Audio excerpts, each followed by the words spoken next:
चाची आज एक हम नए तरीके के साथ करेंगे। मुजाहिद बेटा वो कौन सा नया तरीका है? चाची रात को मैं नया तरीका आपको बताऊंगा। रोज एक ही तरीके से कर कर के थक गया हूँ। ये तरीका बिल्कुल नया है। मेरा अब्बू मेरी अम्मी के साथ यही तरीका इस्तेमाल करता है। इस तरीके से मेरी अम्मी को मेरा अब्बू बहुत खुश कर देता है। आज आपको मैं भी बहुत ज्यादा खुश करूंगा।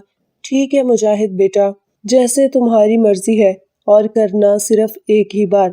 अस्सलाम वालेकुम दोस्तों, मेरा नाम मुजाहिद है और आज आपको एक बहुत ही इंटरेस्टिंग स्टोरी सुनाने वाला। ये एक सच्ची कहानी है। आपने वीडियो कंप्लीट देखनी है ताकि आपको इस कहानी को सुनकर लुत्फ अंदोज हो सके। वीडियो को मजीद आगे बढ़ाने से पहले तमाम दोस्तों से गुजारिश है कि आप हमारे चैनल को सब्सक्राइब कर लें ताकि ऐसी मजीद दिलचस्प वीडियोस आपको हमेशा मिलते रहें। मेरी उम्र इस वक्त 21 साल है। आज से 1 साल पहले की बात है जब मेरी शादी नहीं हुई थी। मैं अपनी खाला आफिया के साथ रहता था। मेरी खाला बहुत खूबसूरत औरत थी। इसकी उम्र तकरीबन 36 साल के करीब थी। इसका गोरा चिट्टा रंग, गोल मटोल गाल और भरा भरा जिस्म बहुत प्यारा लगता था। जब खाला आफिया मेरे सामने चलती तो इसके पीछे वाली चक्की बहुत बड़ी थी और बहुत ज्यादा हिलती थी। खाला की पीछे वाली चक्की को देख देख कर मेरा मन बहुत खराब होता था। जी चाहता था कि अभी खाला को पकड़कर अपनी ख्वाहिश पूरी कर लूं, लेकिन मैं डरता था कि कहीं मेरी खाला मेरी ये हरकत बर्दाश्त ना करे और मेरी अम्मी को बता दे। मेरी उम्र इस वक्त 7 बरस थी जब मेरी खाला मुझे अपने पास लेकर आई थी, क्योंकि मेरी खाला के पास सिर्फ एक बेटी थी और कोई बच्चा बच्ची मेरी खाला के पास नहीं था। जब मेरी उम्र 7 साल थी तो इस वक्त खाला ने अपनी बेटी की शादी कर दी थी। इसके बाद खाला घर में अकेली थी, क्योंकि खाला का शोहर लाहौर में एक फैक्ट्री के अंदर मैनेजर की जॉब करता था।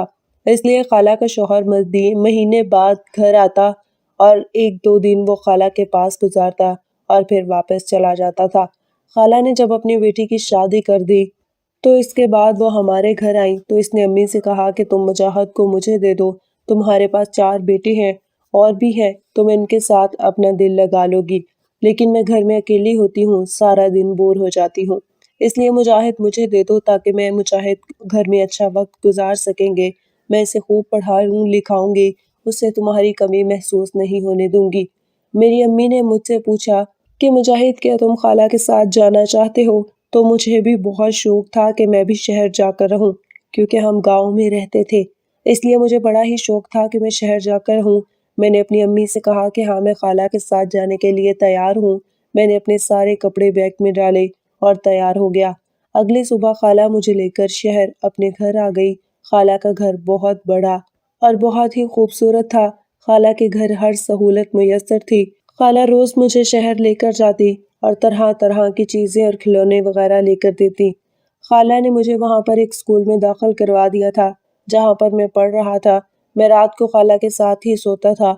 हम दोनों एक ही कमरे में, एक ही बेड में और एक ही बिस्तर पे सोया करते थे। खाला मुझे अपने बेटे की तरह पाल रही थी। सुबह को मेरी तैयारी करवा के नाश्ता बना कर देना और स्कूल तक छोड़ कर आती थी, और जब छोटी होती थी तो खाला मुझे अपनी गाड़ी पर लेने भी जाया करती थी। मेरे खालू को भी मेरा यहाँ रहना बहुत अच्छा लगा। वो भी मुझसे बहुत प्यार करता था और जब वो लाहौर से अपने घर आता तो मेरे लिए बहुत सारे खिलौने वगैरह लेकर आता था। 1-2 बार अम्मी मुझे लेने के लिए आई अपनी बहन भाइयों को मिलकर वापस आ जाना। तो मेरा यहाँ पर इतना दिल लग गया था कि मैं नहीं जाना चाहता था कि मैं अपने वापस घर जाऊं, इसलिए मैं अम्मी के साथ नहीं जाता था। अम्मी को इनकार कर देता था। अब मैं आहिस्ता आहिस्ता बड़ा होता जा रहा था। मेरी उम्र इस वक्त 13 साल के करीब हो गई। एक रात मैं खाला के पास सोया हुआ था। इस रात मेरा खालू भी घर आया हुआ था। सर्दियों की रात थी, तकरीबन आधी रात का वक्त था।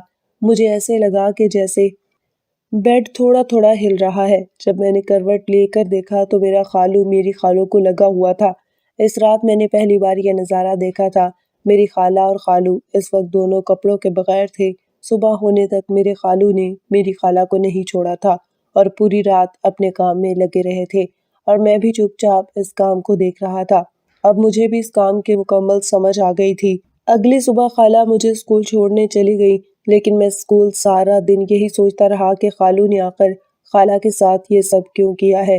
क्या ये सब करना मेरे खालू के लिए ज़रूरी था? پھر میں نے فیصلہ کر لیا کہ آج خالہ سے پوچھوں گا کہ جو کل رات آپ نے کیا ہے وہ کیوں کیا ہے اور اس کام سے آپ کو کیا ملتا ہے۔ جب چھٹی ہوئی تو خالہ مجھے لینے آ گئی۔ جب خالہ کی گاڑی میں بیٹھا تو میں نے خالہ سے کہا کہ خالہ جی آپ سے ایک بات پوچھنا چاہتا ہوں۔ تو میری خالہ نے کہا جی بیٹا پوچھو۔ تو میں نے اپنی خالہ سے پوچھا کہ کل رات خالو نے جو آپ کے ساتھ کیا ہے وہ کیوں کیا ہے۔ تو میری خالہ نے کہا کہ کیا کیا ہے۔ تو میں نے اپنی خالہ سے کہا کہ میں اس وقت جاگ رہا تھا اور میں صبح تک آپ دونوں کو دیکھتا رہا ہوں۔ آپ دونوں نے جو کیا ہے سب مجھے اچھی طرح سے یاد ہے، بس آپ مجھے یہ بتائیں کہ ایسا کرنا ضروری ہوتا ہے۔ تو میری خالہ نے کہا کہ بیٹا جب تمہاری شادی ہو گئی تو تمہیں بھی پتہ چل جائے گا کہ یہ ضروری ہوتا ہے یا نہیں۔ لیکن میں نے خالہ کو بہت مجبور کیا اور خالہ سے کہا کہ نہیں شادی پتہ نہیں کب ہوگی، لیکن مجھے اس بات کے بارے میں ابھی جاننا ہے۔ تو میری خالہ نے کہا کہ مجاہد بیٹا آپ کے خالو 1 مہینے بعد گھر آتے ہیں، تو پھر ہم دونوں کو اس کام کی بہت ضرورت ہوتی ہے۔ اگر ہم یہ کام نہ کریں تو ہمیں سکون نہیں آتا۔ تو میں نے اپنی خالہ سے کہا کہ آپ یہ کام سکون لینے کی وجہ سے کرتے ہیں۔ تو میری خالہ نے کہا ہاں مجاہد بیٹا ہم سکون کی وجہ سے یہ کام کرتے ہیں۔ تو پھر میں نے خالہ سے کہا کہ میں سکون لینے کے لیے یہ کام کر سکتا ہوں۔ تو میری خالہ نے کہا نہیں مجاہد تم ابھی بچے ہو اور تم یہ کام ابھی نہیں کر سکتے۔ میں اس بات کو بھول گیا اور اس وقت میری عمر تقریباً 20 سال ہو گئی اور میں مکمل طور پر جوان ہو چکا تھا۔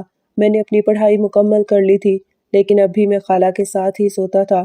ایک رات خالو گھر آئے تو میری خالہ اور خالو نے کہا کہ بیٹا اب تم جوان ہو اس لیے آج تم علیحدہ کمرے میں سو جاؤ، ہم دونوں کو اپنے کمرے میں کچھ وقت اکٹھے گزارنا ہے۔ تو میں نے کہا کہ ٹھیک ہے خالو آپ خالہ کے ساتھ سو جائیں، میں دوسرے کمرے میں سو جاتا ہوں۔ آدھی رات کے وقت خالہ کے کمرے سے بہت عجیب میں نے اٹھ کر دیکھا تو میرا خالو وہیں پر پرانے کام کر رہا تھا۔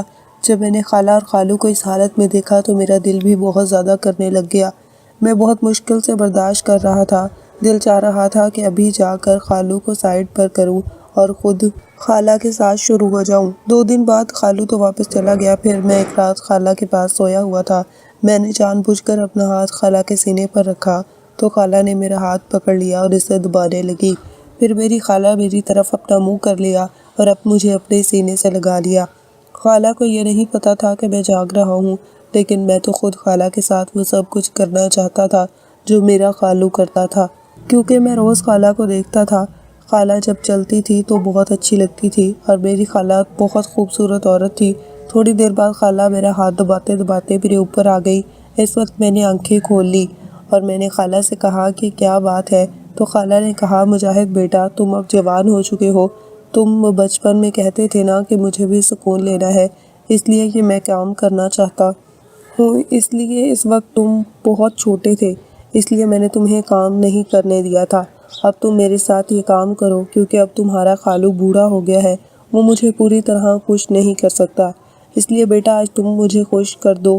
میں تھوڑے دن پہلے ہی گاؤں اپنے گھر گیا تھا تو میں نے اپنی امی اور ابو کو یہ کام کرتے دیکھا تھا، لیکن میرے ابو نے امی کو فرنٹ سے نہیں بلکہ بیک سائڈ سے کیا تھا۔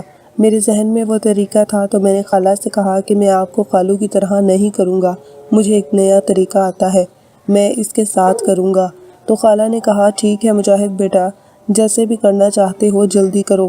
جب میں نے بیک سائڈ سے اپنا کام سٹارٹ کیا تو میری خالہ کی چیخ نکل گئی اور خالہ کہنے لگی مجاہد بیٹا میں تو تمہیں بچہ ہی سمجھ رہی تھی، لیکن تم نے تو میری توبہ توبہ کروا دی۔ اس کے بعد خالہ اور میری پکی دوستی ہو گئی، ہم روز ایک دوسرے کو خوش کیا کرتے تھے۔ تقریباً میں خالہ کے ساتھ 1 سال ایسے ہی کرتا رہا، پھر 1 سال بعد میری شادی ہو گئی اور میں اپنی بیوی کو لے کر اپنے پہلے والے گھر میں آ گیا۔ تو ناظرین ایسی دلچسپ ویڈیو کو دیکھنے کے لیے ہمارے چینل کو سبسکرائب ضرور کیجیے گا، شکریہ۔